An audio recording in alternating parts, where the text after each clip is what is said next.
Oke,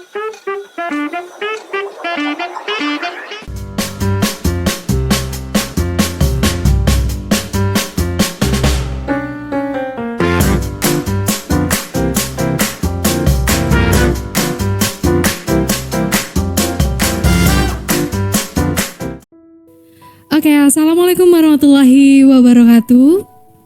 Selamat pagi Sobat KBP, apa kabar semuanya? Semoga kita semua selalu dalam keadaan sehat walafiat. Oke, kita kembali lagi di podcast KBP. Nah, gak kerasa ya, sekarang sudah bulan Oktober, berada di penghujung bulan. Tapi kita kembali lagi flashback ke 1 bulan lalu, yaitu bulan September, tepatnya tanggal 26 September. Itu diperingati sebagai Hari Kontrasepsi Sedunia. Di mana hari kontrasepsi ini bertujuan untuk memberikan kesadaran kepada masyarakat mengenai pentingnya perencanaan dalam berkeluarga, mengenai macam-macam KB yang sudah ada, dan ternyata dengan penggunaan kontrasepsi juga bisa mengurangi angka kejadian stunting. Nah, selain itu, dengan kontrasepsi bisa menjarangkan kehamilan agar kehamilannya tidak terlalu dekat, tidak terlalu banyak, tidak terlalu muda, dan tidak terlalu tua. Nah, tapi pasti masih banyak ya ibu-ibu di luar sana yang galau kira-kira mau menggunakan KB apa yang cocok. Nah, kita nanti belajar mengenai KB pasca persalinan, terus jenis-jenis KB ada apa saja, dan juga tips and trik untuk memilih KB yang cocok untuk kita pakai. Oke, pada pagi hari ini kita akan podcast bersama narasumber kita, ada Dr. Muhammad Dirham Junaidi, spesialis obstetri dan ginekologi. Nah, Dr. Dirham ini adalah salah satu objin yang ada di rumah sakit kami, yaitu Rumah Sakit Karya Bakti Prativi. Oke, Dr. Dirham, selamat pagi dok. Pagi. Oke, apa kabar? Sehat. Alhamdulillah, semoga selalu sehat ya dokter ya. Sudah semangat dokter podcast di pagi hari ini? Semangat dong. Oke, kita pada pagi hari ini mau membahas mengenai KB pasca persalinan nih dok. Pasti masih banyak ibu-ibu di luar sana yang masih galau. Mungkin KB itu sudah familiar ya dok di luar sana. Tapi pasti masih banyak ibu-ibu yang galau nih, kira-kira mau pakai KB apa, jenisnya tuh ada apa saja sih gitu dok. Oke dok, sebenarnya kita cari tahu dulu nih, KB pasca persalinan itu apa sih dok? Oke, kebanyakan kita KB pasca persalinan itu punya tujuan gini. Jadi kalau bagi pasien yang sudah pasca melahirkan, kita harus edukasi KB, karena dia harus menjarangkan kehamilan. Betul. Kenapa harus menjarangkan kehamilan? Karena kalau misalnya dia tidak menjarangkan, berarti dia tidak siap untuk hamil. Ketidaksiapan untuk hamil biasanya berpengaruh terhadap psikis, mental.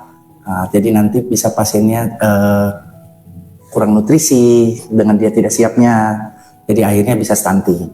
Nah, tujuannya ini kita setiap pasien pasca, kalau di KBP ya kita selalu berusaha mengedukasi. Jadi setiap pasca persalin kita di poli kita menawarkan, memberi edukasi. Ibu mau KB-nya apa? KB-KB yang bisa untuk pasca bersalin banyak. Ada yang hormonal, ada yang non-hormonal. Berarti KB pasca persalinan ini sebetulnya dipersiapkan dari sebelum bersalin ya dok? Ya. Jadi dari kehamilan misalkan pas kontrol ke poli itu sudah dijelaskan ya. Betul, karena kan KB itu dipilihnya pasti kan tidak saat itu juga ya dok. Ya. Perlu waktu dan perlu pemikiran untuk memilih KB. Karena kan misalnya dilihat usia ibu, jumlah anak, misalnya pos sesar, misalnya normal, itu kan mau menjarangkan kehamilannya berapa lama, berarti pakai KB-nya yang jangka lama. Kalau menjarangkannya sedikit, berarti KB-nya mungkin yang sedikit. Misalnya kan pasien itu macam-macam yang datang ke kita ya. Ada yang pasien datang dengan usia mungkin udah 35 misalnya ya. Dia hamil terus lahir normal, terus usianya kan kalau di atas 40 nggak bisa hamil lagi kan. Jadi mungkin dia mau KB-nya jangka pendek, ada juga kayak gitu. Macam-macam sih pasien yang datang. Betul. Jadi pilihan juga macam-macam, ada keuntungan dan kelebihannya. Intinya ada yang hormonal dan ada yang non-hormonal. Oke, berarti KB itu sendiri, KB pasca persalinan mungkin dipakai ketika sudah melahirkan ya dok ya? Oke, untuk jenis-jenis KB itu sendiri dok, sebenarnya ada KB apa aja sih dok? Boleh disampaikan? Pilihan pertama mungkin kita bahas yang non-hormonal dulu. Baik, boleh dok. Non-hormonal itu misalnya sebenarnya ibu hamil itu jika pada saat dia sudah melahirkan, nah nanti pada saat dia melahirkan nanti kan isapan bayi pertama kali itu akan merangsang hormon prolaktin. Betul. Nah, hormon prolaktin itu akan membuat hormon estrogen progesteron tertekan. sehingga hormon prolaktin lebih banyak. Nah, pengaruhnya itu bisa juga membuat dia KB. Nama KB-nya itu MALT. Ya. Metode amenorelaktasi. Nah, jadi tapi itu juga ada kelebihan dan kekurangannya ya tetap. Jadi gini, jadi dia harus aktif menyusui. Jadi harus aktif menyusui minimal sehari itu 8 kali. Jadi kalau dia tidak aktif berarti kan bisa gagal. Betul. Nah, itu pilihan salah satunya. Jadi dia menyusui aktif. Nah, kenapa itu hanya bisa dipakai 6 bulan? Karena menyusui ASI eksklusif itu 6 bulan. Ya, jadi setelah 6 bulan kan bayi itu kan dapat makanan tambahan. Betul. Ya, jadi otomatis kan ASINYA tidak terlalu aktif. Nah, jadi kekurangannya ya nggak bisa dipakai jangka panjang. Jadi hanya bisa sampai 6 bulan dan harus menyusui minimal itu 8 kali lah. Oke. Selain metode MALT tadi dok, ada apa lagi? Nah, metode yang berikutnya yang non hormonal ya. Kita masih bahas non hormonal di sini ya. Jadi misalnya pasien galau, masih belum bisa menentukan apa-apa ya kan setelah lahiran. Mungkin bisa kita pertimbangkan kalau masih galau kondom. Nah, ini hanya untuk kalau galau. Cuma kalau kondom itu kan tergantung ya pasangannya cocok apa enggak, alergi dengan terhadap bahan kondomnya. Itu juga salah satunya. Selain itu ada lagi penggunaan IUD. Nah, penggunaan IUD ini jangka panjang. Nah, IUD ini sebenarnya lebih bagus ya, angka keberhasilannya, kegagalannya kecil. Jadi ada beberapa yang gagal ya, dari 100 ribuan itu mungkin 1-2 yang gagal gitu loh. Itu karena karena metode pemasangan. Jadi kalau kita memasang IUD-nya itu bagus, insya Allah sih bisa dengan mencegah kehamilan. Nah, kalau IUD itu dia sistem kerjanya jadi kita memasukkan alat namanya IUD melalui vagina, nanti ditempatkan di dalam rahim. Nah, fungsinya itu di dalam IUD itu dia ada dianggap benda asing. Jadi biasanya sekret-sekret itu akan berkumpul di IUD itu sehingga menyebabkan kental lendir di sekitar situ sehingga sperma dan sel telur susah bertumbuh, dengan sperma susah menembus lendir itu. Dan sifat IUD itu ada kan cuprumnya ya, ada tembaganya. Nah, biasanya bahan tembaga itu membuat sperma itu nggak bisa masuk ya dok? Masuk. Jadi pergerakan sperma itu akan berkurang karena sifatnya toksik buat si spermanya. Jadi spermanya nggak akan bisa nembus. Nah, segitu sistem kerjanya. Jadi dia tidak bisa tidak mengganggu hormonal. Jadi hormonnya tetap teratur, haidnya tetap teratur. Tapi IUD juga ada beberapa kasus yang nggak boleh kita pasang IUD. Oh gitu dok. Misalnya dia ada riwayat penyakit radang panggul. Karena jika kita pasang pada penyakit radang panggul, tentu kita yang membuat dia infeksi lebih luas. Jadi tetap harus dikonsulkan dulu ya, tetap harus kita lihat dulu punya riwayat radang panggul nggak, kayak gitu. Selain itu yang hormonalnya mungkin? Nah, kalau hormonal pilihannya cuma untuk, karena kita kan membahas KB pasca persalinan ya. Betul. Jadi pilihannya cuma progestin, ya progestin. Jadi kita tidak memilih untuk yang ada estrogen dan progesteronnya, hanya yang progesteron. Jadi kayak suntik 1 bulan tidak boleh, karena kenapa? Dia bisa memberhentikan ASI. Jadi kita tidak anjurkan sama sekali. Yang kita anjurkan berarti yang ada isi progesteron. Pilihannya ada 3. Ada yang pil khusus untuk menyusui, itu 1. Kedua, pilihannya ada suntik KB 3 bulan dan implan. Nah, semuanya dia kerjanya dia kan progesteron sintetik. Jadi dia kerjanya dia menyebabkan, dengan pengaruh progesteron itu menyebabkan dinding endometrium tetap tipis dan mencegah terjadinya ovulasi, serta dia mengentalkan lendir serviks. Jadi lendir serviknya kental, jadi sperma nggak bisa tembus. Oke, itu kan Cuma tadi ada kelebihan dan kekurangannya tetap. Dari masing-masing ya dok ya. Itu kan tadi ada KB-nya ada yang hormonal dan non hormonal ya dok ya. Terus kan KB pasca persalinan biasanya dipasang sebelum 42 hari ya dok. Ya, nah yang boleh dipasang atau digunakan sebelum 42 hari itu KB apa saja dok? Sebelum 42 hari. Jadi gini, ada beberapa kasus, misalnya kita SC. Jadi pemasangan IUD pada saat SC. Cuma itu kita harus lihat dulu. Kadang kan rahimnya besar, belum terlalu involusi. Involusi itu maksudnya rahimnya mengecil. Jadi kita kalau memasang ada risiko dia bergeser. Jadi kita bisa juga menggunakan KB yang kita pasang IUD pada saat sesar. Tapi kita lihat bentuk rahimnya yang memang involusinya bagus. Jadi pemasangannya biar berhasil. Oke. Karena beberapa kasus juga kalau dipasang pada saat IC ada yang bergeser. Kalau bergeser tentu akan terjadi kegagalan. Betul ya dok. Ya. Berarti yang sebelum 42 hari itu sarannya untuk IUD ya. Tapi IUD juga pasti ada kekurangannya jika dipasang kurang dari 42 hari. Jadi dipasang pada saat sesar biasanya. Berarti selebihnya mas, selebihnya lebih dari 42 hari boleh digunakan ya dok ya.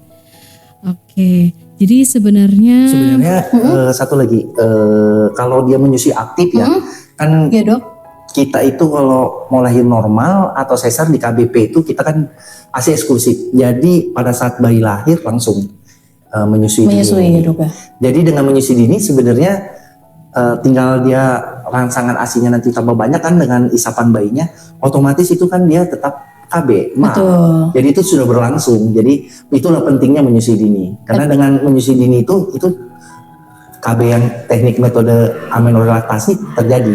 Dengan prolaktinnya makin tinggi dengan isapan bayi, otomatis estrogen progesteronnya akan turun dan otomatis akan mencegah kehamilan. Cuma dia sampai 6 bulan. Karena setelah itu bayi kan biasanya akan dapat makanan tambahan gitu. Selain ASI. Berarti kalau berarti ada dua ya dok ya. Berarti tadi kalau metode amenorelaktasi itu kalau ibunya menyusui ASI eksklusif, misalkan tanpa tambahan susu formula dan lain-lain itu udah salah satu efek KB gitu ya dok ya. Betul sekali. Oke. Selain itu dok, berarti tadi yang sudah dijelaskan ya KB-KB untuk ibu menyusui yang aman seperti apa ya dok ya.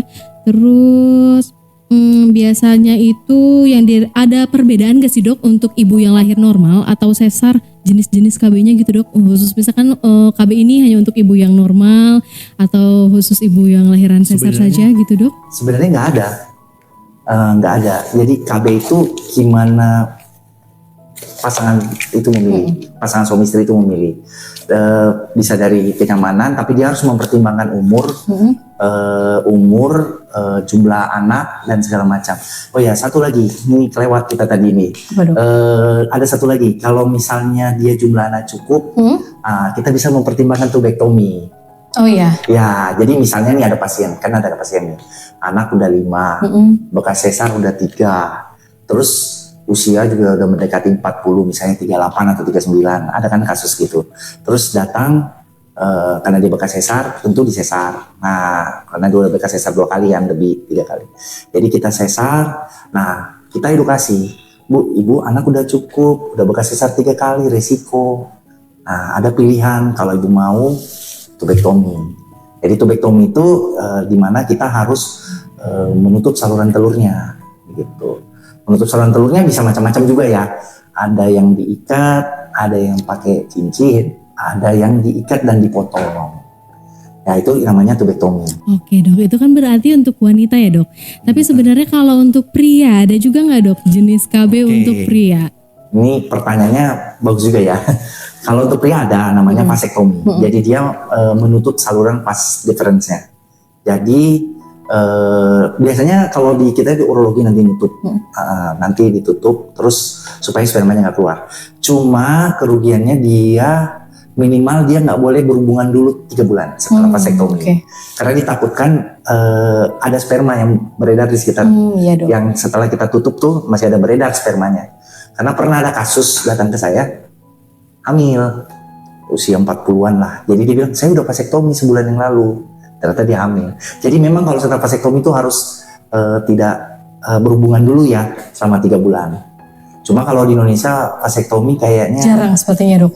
Jarang dan kurang cocok dengan budaya kita orang Timur mungkin. Oke. Terus bagaimana sih dok cara memilih kontrasepsi agar sesuai dengan masing-masing ibu gitu dok? Misalkan kan ada ya, saya mau pilih kontrasepsi ini tapi ternyata tidak cocok gitu dok. Terus akhirnya ganti kontrasepsi lain kok akhirnya tidak cocok juga. Apa ada tips dari awal sebelum memilih KB dan menggunakan gitu dok? Oke. Kalau agar tidak salah pilih sebenarnya kan KB itu karena pembahasannya pasca persalinan, jadi kita mungkin coba ke pasca persalinan dulu. Jadi kita pastikan pasien kan ada yang hamil pertama atau hamil yang kedua. Kalau hamil yang kedua kan kita lihat misalnya pasiennya, iya dok saya pakai suntik 3 bulan tambah gemuk. Nah berarti kan pilihannya jangan yang hormonal, bisa IUD gitu. Jadi sebenarnya dilihat kasus per kasus gitu. Kalau dia ada riwayat keputihan yang sering, jangan dikasih pasang IUD. Berarti dari riwayat dan Ada riwayat keluhan radang gitu panggul, mungkin ya dok? ya. Terus jadi kita melihat situasinya gitu, pasiennya mau bagaimana gitu. Kalau dia ada riwayat, misalnya dia ada riwayat jantung atau apa, ya janganlah pakai suntik 3 bulan. Oh iya. Karena suntik 3 bulan itu dia merangsang di hipotalamus tuh untuk jadi rasa lapar, jadi pasiennya makan terus, jadi dia memicu untuk jadi gemuk, ya kan risiko pada penyakit yang diderita gitu ya dok. Iya. Oke, jadi pentingnya memang konsultasi dulu ya dok ya sebelum menggunakan KB. Oke, sebenarnya dok, KB ini kan digunakan untuk menjarangkan kehamilan gitu ya dok, agar tidak terlalu dekat dan tidak terlalu banyak mungkin varietas anaknya ya dok ya. Jadi sebenarnya itu ibu itu boleh kembali hamil, idealnya itu berapa bulan pasca melahirkan sih dok? Sehingga harus ber-KB dulu. Kembali lagi ke umurnya. Soalnya di masyarakat kita itu ada yang menikah di usia muda. Sebenarnya kalau di kita di kebidanan kan tidak menganjurkan usia muda, ya kan? Tapi nyatanya ada banyak ya dok? Banyak. Jadi mungkin kalau usia muda bagusnya dia menggunakan KB jangka panjang. Ya kan? Jadi supaya dia lebih menjarangkan kehamilan. Masalah jaraknya sebenarnya sih tergantung ya. Tapi kalau menurut saya jika anak yang setelah dilahirkan ini sudah balita lah ya, balita sudah siap secara menerima untuk mempunyai adik, mungkin bisa dipertimbangkan. Tapi ada juga di masyarakat kita ya, dia menikah telat, terus hamil, terus lahiran. Kadang kan saya pingin punya lagi, kemarin laki, sekarang pingin punya perempuan ya kan.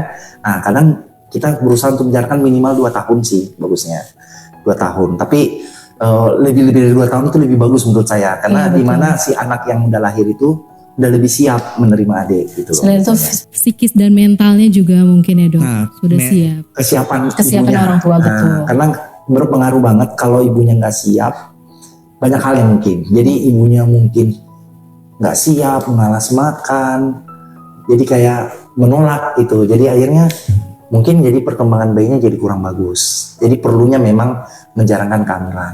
Kalau misalnya makannya kurang ya otomatis kan perkembangannya nggak bagus. Iya. Betul ya dok ya. Berarti ya setidaknya sampai 1000 hari pertama kehidupan anak kali ya dok ya, 2-3 tahunan ya. Boleh kayak gitu. Dilihat kesiapan aja ibu dan anak. Berarti dok kalau misalkan KB pasca persalinan itu harus menunggu sampai 42 hari baru bisa dipasang untuk selain IUD dok? Sebaiknya gitu. Cuma saya pernah ada pasien, jadi dia itu masih takut pasang IUD kalau nggak salah tuh. Dia takut. Terus akhirnya gini, gimana ya dok ya, saya takut pasang IUD, mungkin saya nunggu siap mental, tapi kan nggak mungkin saya nggak mengedukasi. Ya udah bu, kalau belum siap saya kasih pilihan, ya udah ibu pakai kondom dulu, ya takutnya kan nanti dia berhubungan, jadi nggak siap nanti. Iya betul. Ya jadi saya kan nyaranin KB-nya kondom dulu sampai ibu siap, nanti kalau siap, nah kalau pasang IUD bagusnya pas haid, hari kelima. Hari kelima pas haid ya dok ya. Tapi sebenarnya dari di antara beberapa jenis KB itu yang paling efektif sebenarnya dok untuk ibu menyusui atau ibu pasca persalinan itu KB apa dok? Kalau efektif itu kan sebenarnya tergantung pasangan juga ya. Betul. Nah, tapi kalau secara keberhasilan IUD. IUD ya. IUD. Angka keberhasilannya kira-kira sampai berapa persen kalau itu dok? Kalau IUD itu 100.000 wanita yang berhasil, 2 yang gagal. Oh gitu. Kayak gitu. Berarti lebih banyak yang berhasil ya dok ya? Lebih banyak yang berhasil. Kegagalannya kecil. Kegagalannya kecil. Tapi ada aja nggak sih dok? Kalau yang misalkan udah pasang IUD nih, itu kan yang paling efektif ya dok. Ada angka kegagalannya tetap masih ada dok. Jadi kegagalannya itu banyak faktor yang harus kita lihat juga. Pertama, aktivitas ibunya. Yang kedua, proses pemasangannya. Karena sampai detik ini banyak juga ya, kalau pasangnya tidak tepat sampai di ujungnya dari fundusnya itu, otomatis kan tidak bisa mencegah kehamilan. Misalnya pasangnya dia nggak pas. Jadi perlunya memang pemasangan IUD yang benar juga. Gitu. Jadi kalau pasangnya pas, biasanya sih mencegah. Biasanya ada kontrol lagi dok setelah pasang kalau IUD? mengenai itu kadang-kadang kan ada beberapa ibu yang hobi dengan gerakan aerobik, aktivitas olahraga yang berat. Nah itu ada sedikit berpengaruh pergeseran. Tapi biasanya kalau pergeseran biasanya IUD itu dia akan menyebabkan pendarahan. Nah sebelum terjadi kehamilan kita bisa pertama pilihannya kita cabut baru pasang lagi yang baru.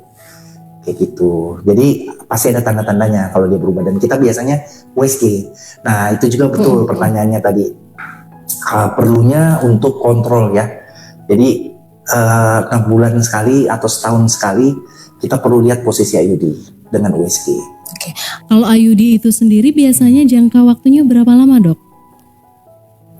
Setelah dipasang kalau dari bahannya ada macam-macam ya, ada rata-rata sih 5-8 tahun. 5-8 tahun ya dok ya. Berarti lama dia memang KB jangka panjang ya dok? KB jangka panjang. Nah tanda-tanda ketidakcocokan IUD mungkin dok. Kita bahas IUD dulu kali KB-nya ya dok ya. Oke. Tanda ketidakcocokan. Biasanya kalau dia bergeser, kadang pasien bilang nggak cocok sih. Pernah ada pasien USG, oh bu ini geser ya, agak geser, agak jadi miring, T-nya tuh jadi miring gini. Terus pasiennya bilang apa nggak cocok ya dok? Yang saran saya sih dicabut bu ini, karena ciri-cirinya ibu perdarahan terus kalau nggak dicabut. Iya, nah kalau ada perdarahan haid yang terus menerus nggak berhenti ya, kita harus pertimbangkan untuk lihat posisi IUD-nya dengan USG. Nah kalau posisi IUD-nya bagus ya berarti dia hal yang lain, bukan karena IUD-nya, berarti karena gangguan haidnya mungkin, gangguan hormon, ya kan. Tapi kalau misalnya IUD-nya nggak bergeser, saran saya cabut baru pasang ulang yang baru. Oh gitu dong. Ya. Terus kan kadang ada juga mitos di masyarakat tidak mau pasang IUD karena suaminya komplain gitu dok, merasa sakit dan tidak nyaman saat berhubungan, biasanya suka ada yang kayak gitu. Bagaimana dok cara menanggapinya? Kalau yang sakit itu biasanya yang terjadi kan kadang ada yang minta dicabut karena sakit. Pada saat kita USG biasanya bergeser. Karena kan kalau dia bergeser benangnya ikut geser. Oh gitu. Nah benangnya itu kadang-kadang kan mungkin menyentuh alat kelamin laki, jadi mungkin sakit. Terus kadang berhubungannya juga berhubungannya itu jadi si IUD-nya itu mungkin kena agak turun kali ya. Jadi sakit buat si ibunya juga. Jadi ada masalah gitu. Ya, jadi ada masalah biasanya. Ketidaknyamanan gitu. Berarti itu nanti bisa dikonsulkan bagaimana cara. Ya. Bukan berarti tidak cocok berarti ya dok ya kalau seperti itu. Karena kalau pemasangan IUD yang benar pasti nggak akan. Tidak ada keluhan ya dok. Kecuali kalau ibunya mungkin ada perdarahan. Apa keputihan banyak itu tanda tidak cocok IUD dok? Enggak juga. Oh tidak juga ya dok ya. Karena dia kan memang IUD itu menyebabkan banyaknya sekret-sekret di vagina itu pada berkumpul jadi banyak. Berarti tidak masalah ya dok ya. Kecuali mungkin ada nyeri dan perdarahan banyak. Kecuali dia ada nyeri, terus keputihan yang berbau, terus akhirnya menimbulkan nyeri. Nah itu harus kita pertimbangkan. Berarti kan dia ada radang panggul. Salah satunya. Nah kita lanjut ke yang hormonal mungkin ya dok. Seperti pil KB gitu dok, suntik 3 bulan. Keuntungan dan kekurangannya boleh tolong dijelaskan dokter? Kalau pil KB ya butuh disiplin. Jadi kalau orangnya bisa disiplin, boleh menggunakan pil KB karena itu kan tiap hari minum. Ya betul. Dan kalau bisa konsisten. Nah itu kan butuh orang yang betul-betul disiplin. Itu satu. Kalau suntik 3 bulan, menurut saya kita lihat juga ya pasiennya gimana. Kalau misalnya pasiennya gemuk, ya pasti tentu kita tidak menyarankan, tidak mengedukasinya. Tapi kalau misalnya dia mau suntik 3 bulan, tapi maksudnya dia pasiennya normal-normal aja berat badannya, kita kasih ingat, edukasi. Ini suntik 3 bulan, progesteronnya agak kuat, jadi biasanya dia tidak haid. Nanti ada flek-flek. Nah kadang ada beberapa di masyarakat, kok saya flek-flek gitu. Kok nggak haid? Kalau nggak haid tuh kayak mikirnya darah kotornya nggak keluar katanya gitu ya. Terus ini gimana, kemana gitu kata saya bilang ini kena pengaruh hormon bu, karena kan haid itu kan diatur oleh hormon. Betul. Semuanya diatur dengan istilahnya kalau kita di teori itu poros hipotalamus, hipofisis, ovarium dengan endometrium kan. Jadi ada hormon yang bermain. Jadi dia jadi haid. Nah kalau dia terganggu. Nah otomatis kan tidak haid. Nah kalau pemberian 3 bulan kan dia progesteron tinggi, jadi otomatis kan dia memang tidak haid. Gitu. Berarti memang mengganggu proses menstruasi ya dok. Tapi kalau misalkan nih dok, ada ibu yang nggak cocok nih sama pil KB, mungkin nggak milih pil KB karena takut lupa gitu ya dok. Tapi sebenarnya kalau misalkan itu kan sesama hormonal ya dok, pil KB terus implan itu kan masih hormonal dok. Kalau misalkan ada ibu yang tidak cocok suntik KB, terus dia ganti ke yang masih hormonal, misalkan pil KB atau implan, apa tetap masih akan tidak cocok dok? Kalau sesama hormonal? Maksudnya sesama hormonal gini. Kadang kan ini kalau merek dagang itu beda-beda sebenarnya Betul, istrinya. ha. Kadang ada pasien, kalau yang ke saya ya, misalnya dia datang, dok saya nggak bisa dok. Tapi ini bukan yang pasca bersalin, tapi misalnya ini saya bercerita tentang KB. Jadi pilihannya itu memang banyak. Dok saya nggak bisa KB ini, saya jerawatan. Ini contoh ya, iya, jerawatan, betul. contoh jerawatan. Nah, kadang itu pengaruh dari isi generiknya, misalnya itu estradiol. Nah, beberapa KB-KB yang modern, Betul. dia udah mengurangi kadarnya, kadar estradiol, atau dia menggunakan jenis progesteron yang lain, yang dimana misalnya dia golongannya siproseton asetat, itu bagus buat kulit. Karena kenapa? Pengaruh dari progestin itu kadang-kadang dia menyebabkan peningkatan sebum di kulit. Nah itu contoh kecil. Berarti kan kalau pasiennya kita lihat mau itu, ya kita tentu menyarankan yang ini Bu, yang isinya ini bagus buat yang tidak jerawat. Gitu. Oh berarti tergantung kandungannya ya dok? Ya mungkin kita sarankan yang isinya etil estradiol, estradiol dengan siproseton asetat. Oke, berarti Ya, misalkan isinya kan KB itu mereknya banyak ya, tapi kita lihat isinya. Oke, berarti misalkan kalau tidak cocok dengan produk A, tapi mungkin bisa dicoba dengan KB yang lain gitu ya dok? Misalnya kayak gitu. Ada yang nggak mau gemuk juga bisa. Misalnya yang pil, ini masih bicara pilihannya. Ya pil yang bikin gemuk misalnya itu ya kita kurangi kadar estradiolnya juga misalnya. Itu juga bisa ada yang buat nggak gemuk. Oke. Kalau itu dok, implan mungkin dok. Banyak yang di luar sana yang mungkin belum tahu tuh implan tuh apa. Mungkin bahasa awamnya susuk ya. Biasanya orang-orang manggilnya KB susuk. Jadi implan namanya. Iya, Cuma betul. mungkin itu bahasa dulu bilang susuk. Cuma agak serem ya. Iya. Jadi implan itu jadi dia pelepasan hormon progestin juga sama. Itu bisa buat pasca melahirkan. Jadi diletakkan itu memang kekurangannya perlu pemasangan ya. Jadi berarti di puskesmas, di bidan, di rumah sakit. Jadi maksud saya perlu teknik pemasangan. Jadi pasien itu nggak bisa masang sendiri. Iya betul. Seperti IUD lah. Nah, terus dia mungkin untuk kenyamanan mungkin dikasih bius. Jadi nanti ada insisi sedikit, nanti dimasukin alatnya, trokarnya, nanti ditaruh di situ. Biasanya jangkanya 3 tahun. Oh 3 tahun. Nanti alat implannya itu yang dipasang, nanti dia melepaskan hormonal sedikit demi sedikit. Gitu. Untuk kekurangan Cuma kelebihannya dia nggak sedikit bikin lebih gemuk dibanding suntik 3 bulan. Suntik 3 bulan memang agak sedikit lebih. Lebih banyak ke apa? Kalau gemuk kayak gitu lebih banyak keluhan jika menggunakan KB suntik mungkin ya dok. Berarti kalau yang implan masih minim untuk gemuk. Tapi sebenarnya ada pernah pasien saya dia gunakan suntik 3 bulan tapi dia kurus. Oh gitu. Jadi kadang menurut saya gini, penggunaan KB itu memang benar secara teori kenapa bikin gemuk, dia menekan di hipotalamus rasa lapar gitu. Jadi pasien tuh pingin makan aja terus. Tapi ada pasien juga dia enggak gemuk karena pasiennya mungkin olahraga. Oh gitu. Jadi tidak juga jangan menyalahkan karena saya KB suntik 3 bulan jadi gemuk. Ya enggak, tetap pola hidup sehat itu lebih penting. Jadi harus olahraga. Jadi karena dengan dia olahraga, pasiennya memang suka olahraga gitu. Olahraga terus makannya juga dia teratur, memang ini nggak gemuk gitu, bisa mengontrol gitu. Jadi gimana kondisi dan hormon seseorang mungkin ya? Jadi tidak selalu memang, tapi memang secara beberapa pasien yang datang memang bikin gemuk. Tapi ada yang nggak gemuk waktu itu ngunis bulan. Jadi saya menganggap, saya nanya, ibu olahraga? Oh iya saya main tenis gitu kata dia. Terus saya juga suka aerobik. Wah, berarti kan dia menjaga kondisi tubuhnya. Jadi nggak juga bikin gemuk. Mungkin kalau kita menggunakan suntik 3 bulan, tapi rajin olahraga, rajin jaga pola makan untuk kesehatan, kan tentu nggak jadi gemuk juga. Walaupun menggunakan suntik 3 bulan. Jadi gimana hormon masing-masing orang juga sebenarnya sama pola hidup mungkin ya dok? Ya, itulah pengaruhnya. Oke dok. Terus gimana sih cara dokter misalkan di poli kan suka ada yang konsul aja dok mengenai KB buat nanti penggunaan KB pasca bersalin, kira-kira yang cocok KB apa.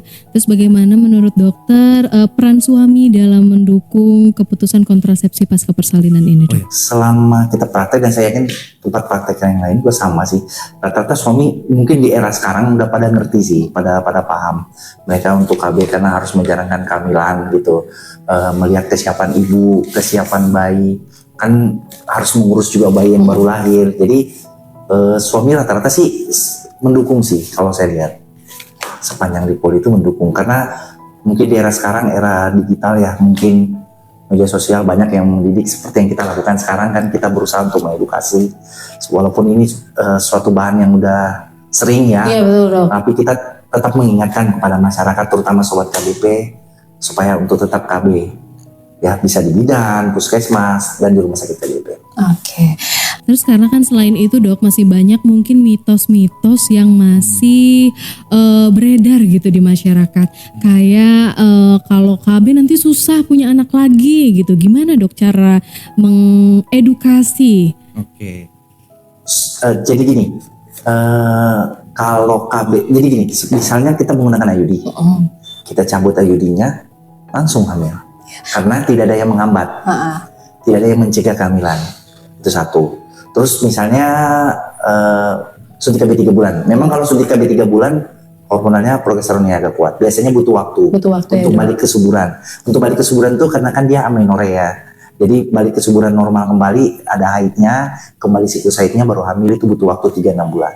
Tapi tetap setelah dia KB tetap bisa hamil. Bisa hamil ya dok. Ya, Mungkin masih banyak mitos-mitos di luar sana yang mengatakan Oh, iya. nanti takut susah punya anak ketika misalkan dilepas KB kok malah nggak hamil-hamil gitu. Itu efek KB. penyebab seperti gitu. nggak hamil itu lain lagi. Betul ya dok. Ada pembahasan tertentu nanti kalau penyebab nggak hamil. Berarti itu hanya mitos ya dok ya. Itu kembali lagi ke kesuburan masing-masing dan hormonnya mungkin ya dok. Iya. Kesuburan masing-masing, hormonnya, kondisi organ ginekologinya sehat, ya tentu bisa hamil tetap. Hormon, kondisi organ ginekologi sehat semua, pasti bisa hamil. Oke. Untuk kayaknya kita langsung aja deh dok. Bahas apa pertanyaan-pertanyaan? Oke, ada pertanyaan dok dari sobat TikTok ya. Oh ya, TikTok sobat boleh, KBP silakan. boleh yang mau bertanya? Dari sobat kita, sobat KBP kita, dari Emila Musu. Kalau steril itu aman gak dok? Oke, dokter ada yang bertanya dari Ibu Emila. Katanya menanyakan bahwa KB steril ini aman gak dok? Oke, sebenarnya KB steril itu tubektomi ya pada perempuan, vasektomi pada laki-laki. Kita bahas yang tubektomi dulu. Tubektomi, vasektomi tadi udah saya bahas ya, harus tidak berhubungan 3 bulan. Intinya sih sebenarnya dia kontrasepsi mantap namanya. Harusnya sih aman ya. Cuma ada beberapa kasus terjadi rekanalisasi namanya. Jadi tubanya itu dia membuat rekanalisasi sendiri. Jadi akhirnya jadi hamil. Beberapa kasus yang saya dapat sepengalaman saya ini, jadi ada yang jadi KET, ada yang jadi hamil. Nah, kan ada juga, dia kan macam-macam metodenya juga, ada yang menggunakan cincin. Nah, pada saat saya buka waktu itu, pernah ada yang kejadian gagal, cincinnya lepas ternyata. Jadi saluran telur ini tubanya diangkat, masukin cincin. Biasanya dengan menggunakan laparoskopi kalau yang pakai cincin itu. Nah, ternyata lepas, mungkin kan aktivitas atau apa, kan namanya tuba itu ada persisasinya juga dilepas. Otomatis ada yang lepas, tentu sel telur bisa ketemu dengan sperma. Nah, kalau yang dipotong, yang diikat dulu, diikat kadang-kadang kan mungkin diikat terus ada terbentuk rekanalisasi, itu juga bisa jadi. Yang dipotong juga sama, dia rekanalisasi sendiri. Tapi mestinya sih angka gagalnya itu sedikit sih sebenarnya, karena dia kontrasepsi mantap. Tapi memang kita menemukan, kalau kasus yang saya temukan itu, kalau saya bertanya ke pasiennya ya, satu ada yang menggunakan laparoskopi, dia gagal, yang berarti dia menggunakan cincin. Yang satu itu dia cuma diikat, karena pertimbangan tertentu jadi cuma diikat. Dan itu dia gagal karena diikat, jadi dia rekanalisasi. Beberapa kasus yang saya lakukan, saya selalu melakukan cara pemoroya, diikat dan dipotong kalau saya. Jadi udah diikat salurannya kanan kiri, otomatis kan sperma nggak bisa ketemu, sel telur nggak bisa ketemu. Saya potong, kayaknya angka keberhasilannya lebih tinggi. Alhamdulillah sih jarang sih, setahu saya. Kalau yang dengan diikat dan dipotong jarang, setahu saya ya, yang ke tempat praktek kami. Oke, berarti KB MOW ya dok biasanya kita bilang ya, Ya, steril ya, steril. MOW atau steril itu aman apabila cara pengerjaannya diikat dan dipotong ya dok ya. Ya, sepanjang praktek yang saya lakukan ya. Ya. Karena kan ada pasien tuh dia di laparoskopi yang KB apa ya namanya, KB yang itu apa steril yang dikumpul tuh. Oh safari KB Safari dok. KB Iya. betul. Nah, Ada tuh gagal, pas dibuka bener ada cincinnya Oh warna berarti itu putih. pakai cincin ya dok? Ya, dia pakai nih. Terus pernah juga kasus sterilnya di tempat lain semua yang gagal. Terus ternyata dia cuma diikat. Dia diikat tuh karena pertimbangan apa ya? Karena pertimbangan sesuatu dia cuma maunya diikat. Nah, kalau saya ngelakuin yang hemoroid, diikat dan dipotong. Saya belum pernah menemukan. Untuk pasien saya, alhamdulillah nggak pernah ada. Alhamdulillah ya, mudah-mudahan sih seterusnya nggak pernah. Oke dok, terima kasih Ibu Emila. Pertanyaannya sudah dijawab oleh Dokter Dirham. Jadi KB MOW atau steril itu aman apabila diikat dan dipotong karena tidak terjadi rekanalisasi gitu ya dok. Betul. Oke, ada lagi pertanyaan? Ada lagi nih dok, masih tentang steril ya dok ya. Dari Neng Mulyati, kalau steril ada efek sampingnya nggak dok? Oke, baik dok. Ada pertanyaan dari Ibu Neng Mulyati mengenai steril lagi ya dok ya. Iya. Ada efek samping nggak dok yang ditimbulkan ketika kita akseptor KB steril gitu dok? Ini sering ketemu di praktek kita di KBP juga bertanya. Jadi mereka beranggapan tuh kadang masyarakat tuh steril itu beranggapannya ini mitos yang beredar di masyarakat dulu ya. Jadi kita harus luruskan dulu. Steril itu beranggapannya angkat rahim. Kadang ada yang beranggapan begitu. Padahal beda kasus. Angkat rahim itu untuk kasus-kasus yang memang kita perlu angkat rahim, misalnya tumor. Nah, steril itu dia menutup saluran telur supaya sperma dan sel telur nggak ketemu. Tentu tidak ada gangguan apa-apa gitu. Dia hanya mencegah kehamilan, ya itu aja. Hormon tetap jalan. Nah, di masyarakat itu selalu beranggapan kalau steril itu tidak haid. Oh salah, tetap haid. Karena kenapa? Hormon tidak terganggu. Dia hanya menutup saluran. Nah, jadi harus diluruskan. Steril itu menutup saluran sel telur. Jadi bukan angkat rahim. Angkat rahim itu kasus untuk tumor yang memang tumornya itu besar harus diangkat rahim. Itu yang sering mitos di masyarakat bertanya. Nah kalau saya steril nggak haid dong? Enggak. Kalau ibu steril tetap haid bu. Karena kita cuma menutup salurannya. Hormon tidak terganggu. Hormon akan berhenti haid jika menopause. Ya, Oke. karena harus diluruskan. perlu Betul dok, dipraktek karena itu. kan masih banyak mitos-mitos juga ya. Gitu. Oke, Bu Neng Mulyati, pertanyaannya sudah dijawab oleh Dokter Dirham. Jadi tidak ada efek samping yang ditimbulkan ketika kita menggunakan tidak ada. akseptor steril, gitu ya Bu. Oke, pertanyaan selanjutnya. Dari Novia Sundari 88, kalau sudah pasang KB IUD, misal ada kasus kebobolan ya, terus jadi hamil, alat IUD-nya itu gimana dok? Ngaruh nggak ke bayinya? Oke, ada pertanyaan selanjutnya dari Ibu Novia Sundari dok. Ketika kita menggunakan KB IUD, tapi katanya kebobolan dok, emang suka ada aja ya dok ya. Terus itu ngaruh kan dok ke pertumbuhan bayinya? Seperti apa? Oke. Di kita juga ada ya di rumah sakit. Ada Iya, sering kasus pasti ada begitu. aja ya, dok, ya? Ada aja. Jadi mungkin bergeser IUD-nya jadi gagal lah, jadi hamil. Ya tetap lanjut kehamilannya satu. Mengenai IUD-nya tidak akan mengganggu apa-apa. Gak usah takut. Pertama, kita harus tahu bayi itu dilindungi oleh ketuban. Ada selaput ketuban. Jadi otomatis IUD-nya itu tidak akan mencederai bayinya. Nah nanti pada saat lahiran diingatkan ya nanti si ibu saya gagal IUD ya, ingatkan ke bidannya atau ke dokternya, diingatkan. Misalnya pada saat sesar, pada saat bayi lahir, kadang-kadang bayi lahir IUD-nya ada di uterusnya, ada di plasentanya nempel gitu, ada di selaput ketubannya. Jadi kayak nempel di kepala tapi ada pembatasnya selaput ketuban. Nggak mencederai kok. Karena kenapa? Itulah fungsinya selaput ketuban. Itu satu. Kalau dia lahir normal pada saat lahir, kita juga harus tetap pastikan dia tetap keluar.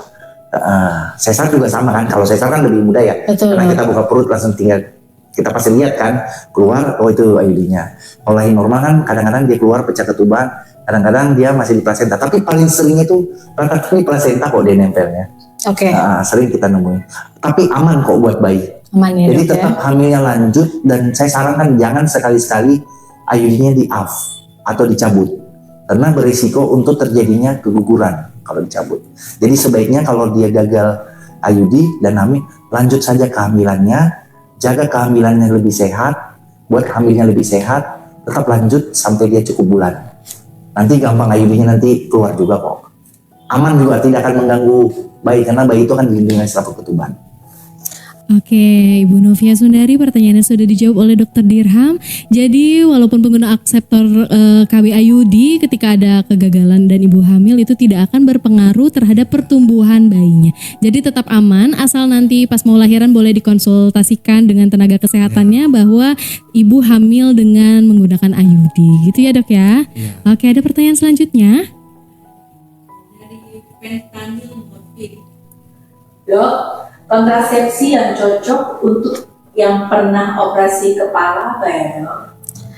Oke Dok, ini pertanyaan dari Mira kayaknya nih Dok. Dari Mira Pavio ya. Oke, Mira mau bertanya Dok mengenai KB yang cocok untuk pasien yang pernah operasi di kepala Dok. Operasi di kepala kan banyak faktor ya. Kita belum tahu apakah penyempitan pembuluh darah atau jadi takutnya ada masalah ya mengenai pembuluh darah. Mungkin jangan yang hormonal. Bagusnya sih mungkin non hormonal. Ya kalau dia baru lahiran mungkin masih tertolong sama menyusui aktif ya. Tapi itu cuma sama 6 bulan. Ya kalau dia masih bingung-bingung memilih ya kondom dulu. Tapi kalau misalnya yang paling bagus dan yang nggak lama aman, angka kebersihan tinggi, tentu pilihan yang utama IUD. Oke, ada tambahan Dok? Cukup? Cukup. Oke, baik. Kepada Mira sudah dijawab pertanyaannya oleh Dokter Dirham. Jadi KB yang cocok untuk pasien yang pernah operasi kepala adalah KB non hormonal ya Dok ya. Untuk KB jangka panjangnya ada KB IUD, atau KB sementara atau KB alaminya ada KB kondom ya Dok, bisa ya? Oh, atau ada kalender juga ya Dok? Ya ini mungkin diingetin juga. Ada juga KB namanya kalender. Ini tensinya ngingetin, bagus ya. Jadi ada namanya KB kalender. Ya KB kalender cuma mungkin harus nyiapin kalender ya di rumah. Jadi dia harus menandain kapan haidnya. Tapi dia juga harus belajar, harus tahu. Jadi maksudnya kapan masa suburnya. Jadi kalau KB kalender itu dia menghindari masa subur. Nah, tapi ini ada kendala juga. Jadi harus minimal orang yang menggunakan KB kalender ini minimal dia haidnya harus teratur loh. Jadi dia gampang menentukan masa subur. Dia minimal haid itu haid yang siklusnya 28 atau 30. Yang teratur berarti siklusnya. Ya, yang teratur. Jadi dia bisa nandain nih, saya haid tanggal segini nih. Tanda merah kan, haid. Oh berarti saya jangan campur di masa subur. Nah setelah haid itu ada nama masanya, fasenya itu fase proliferase. Fase yang dimana terbentuknya dinding endometrium yang baru. Jadi setelah haid terbentuk dinding endometrium baru masa subur. Nah fase itu haid 5-7 hari, dia 7 hari. Nah setelah itu masa subur. Berarti kita prediksi masa subur sekitar 14 hari dari haid. Nah 14 hari ini sel telur keluar kan, ovulasi. Sel telur tuh hidupnya bisa sehari lah, 24 jam. Berarti 14 dan 15 masih subur. Sperma bisa hidup 2 hari. Berarti 14-15 kalau ketemu jadi. Kalau 13 jadi juga. Karena kan dia bisa hidup 2 hari. 12 jadi juga. Jadi kemungkinan bisa ketemu sperma dan sel telur tuh hari ke-12, 13, 14, 15. Jadi dia hindari hari ini. Nah berhubungannya mungkin ya jangan tanggal 12, jangan hari ke-12, hari ke-13, hari ke-14 atau hari ke-15. Mungkin dia berhubungan hari ke-20. Nah itu sistem kalender namanya. Tapi dibutuhkan ketelatenan dan harus tahu siklusnya harus teratur. Iya betul. Kalau enggak bisa kebobolan juga ya Dok. Oke. Oke baik Dok, sepertinya sudah cukup sesi pertanyaan dari dari sahabat TikTok ya Dok ya. Oke Dok, kira-kira Dok pesan terakhir nih sebelum kita closing, ada pesan-pesan nggak yang bisa Dokter sampaikan untuk para ibu-ibu atau pasutri, pasangan suami istri ya Dok, untuk mengenai keluarga berencana ini Dok? Ada yang disampaikan? Untuk Sobat KB, anjuran dan ini pesan ya, menurut saya perencanaan itu lebih penting. Karena segala sesuatu yang direncanakan itu hasilnya akan lebih baik, gitu loh. Kalau kita tidak merencanakan, tentu akan hasilnya nanti takutnya buruk, tidak siap. Nah, termasuk dengan kehamilan, kita perlu perencanaan, perlu mempertimbangkan psikis ibu, kesiapan ibu, ya kan, kesehatan ibu. Jadi kita harus mempertimbangkan banyak hal. Jadi intinya pentingnya KB itu yaitu untuk menjalankan kehamilan, mempersiapkan ibu untuk hamil yang lebih menghasilkan kehamilan yang lebih baik, bayi yang lebih sehat, ibunya juga sehat, gitu. Jadi intinya kalau kita di bidan harus ibu sehat, harus bayi juga sehat, Betul. Oh ya, gitu. Jadi kayak misalnya kasus, ini ada saya tambahan dulu, kayak ibu misalnya preeklamsi. Boleh dok? Sering kan kita di KBP. Iya betul. Nah, biasanya kalau udah preeklamsi 35 atau dia ada sakit jantung. Ya kan, sakit jantung, ya kan. Kadang kita menganjurkan apa pasiennya? Pasiennya udah melahirkan anak pertama, Bu jangan kehamilan ya. Terus nanti udah melahirkan anak kedua. Biasa udah melahirkan anak kedua, kita anjurkan untuk steril. Kenapa? Kalau hamil berikutnya lebih berisiko. Intinya kita lebih menjaga kesehatan ibu, menurunkan angka kematian ibu, ya kan, dengan menjarangkan kehamilan. Itu juga penting. Oke, cukup dok. Ada lagi yang ingin disampaikan? Cukup. Oke, sudah cukup mungkin ya. Podcast kita kali ini mengenai KB Pasca Persalinan sudah selesai dan kita juga sudah menjawab beberapa pertanyaan dari TikTok ya dok ya. Ada beberapa pertanyaan dari TikTok yang mungkin sudah terjawab. Ya harapannya semoga setelah podcast ini membuka wawasan kita agar kita mengetahui bahwa betapa pentingnya untuk ber-KB pasca persalinan. Nanti mungkin bisa didiskusikan dengan tenaga medis setempat, boleh di bidan atau boleh ke rumah sakit untuk mendiskusikan kira-kira kontrasepsi apa yang cocok yang bisa dipakai untuk nanti pasca melahirkan. Oke, pesan saya bahwa kita harus siap ketika kita nanti harus hamil kembali karena anak yang sehat terlahir dari ibu yang siap mental, psikis dan semuanya terlahir dari ibu yang bahagia juga. Oke, kami cukupkan sampai di sini. Sampai ketemu lagi di podcast KBP selanjutnya. Semoga apa yang kita sampaikan bisa diterima oleh semuanya. Mohon maaf untuk kata-kata yang kurang berkenan. Kami pamit undur diri bersama Dr. Muhammad Dirham Junaidi, spesialis obstetri dan ginekologi. Wassalamualaikum warahmatullahi wabarakatuh.